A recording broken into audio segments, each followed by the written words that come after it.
Hello and welcome, I'm Lloyd Lewis and this is the Dressing Gown Diary preview show of the second Lions test against Australia. The things I want to talk about in this show, I want to talk about Horwell. That's a question that's come through Twitter. The second question about Twitter is the Lions. Have they gone wrong with the second row? I want to talk about Lydia, I want to talk about selections, and I want to talk about what Australia are going to do.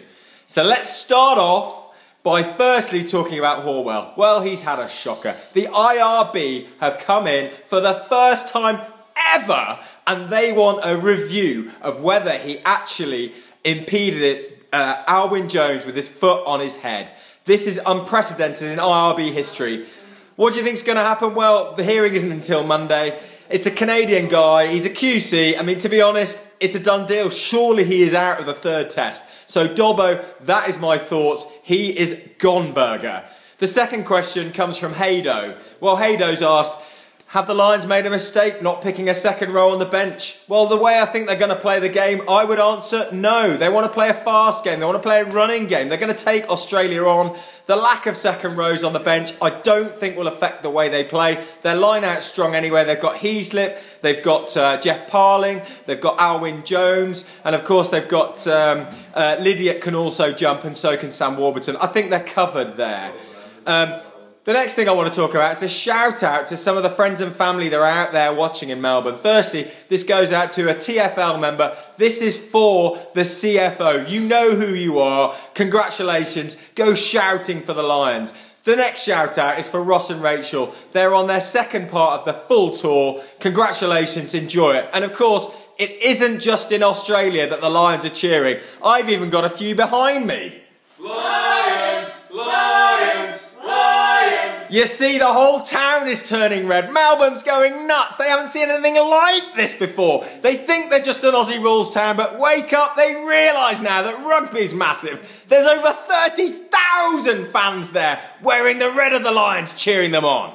It's going to be enormous. So let's talk about the selections then. Firstly, Australia. O'Connor carrying on at 10. Big call. It's got everything to play for here. They lose this test, it's over. It's a massive call playing O'Connor at 10 again. They've pulled Beale into 15. That is a good move. You've got to respect that. And of course, they're hoping that their backline will last longer than 2 minutes before they have to make changes. It's all about Falau on the wing. How quickly can they get the ball? We all know he's dangerous now, but how quickly can he expose the Lions around the outside?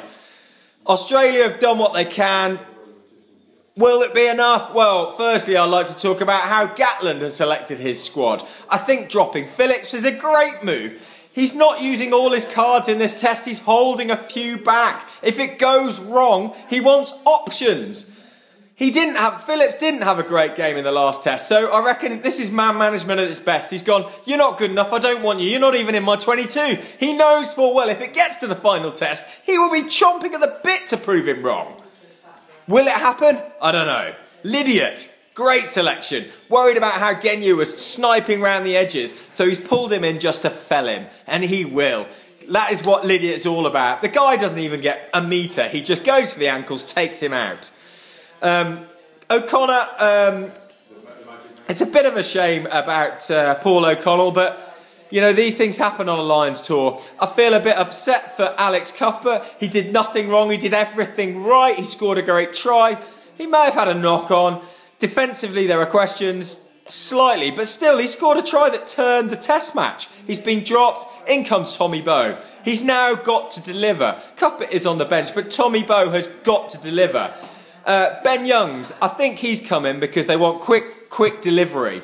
Phillips works well when you've got a crash man in the middle and he's sniping around the edges where there's loose defence. Without Roberts, the Lions obviously don't have that. That's why they've gone for Youngs. They want quick ball to move it away. How do I think the Lions are going to play? Well, they've got Vinapolo in the scrum. I'll be surprised if they're trying to scrum them out of the game. I know a lot of talk's been in the press about that, but to be honest, I can't see it myself. I think the Lions want to move the ball away. They want to get North in the game. They want to get Tommy Bowe in the game. They want to have O'Driscoll and they want to have Davis running lines and being creative in the midfield, which is what it's all about. Lee Halfpenny's underrated in attack. He still picks a very, very aggressive line. And of course, Australia know full well, if they infringe, Halfpenny is going to knock it over. This test is enormous. Australia have everything to lose here. The Lions will hope they've got enough to get over the line. Australia are desperate to keep the series alive. All I can say is, tomorrow morning, UK time, 11 o'clock, it kicks off again. The tour could all be over by 1 o'clock. The Lions could be done and dusted. 2-0, thank you very much. Bish bash bong. Warren Gatland, you're a hero. We'll see what happens, and I'll leave you on this one note. Again, back to the supporters who are having a nice glass of port in the back. What have you got to say for the Lions? Lions! Lions! Lions! They're sending their message of support. Enjoy the game, and we'll catch you afterwards. Thanks very much.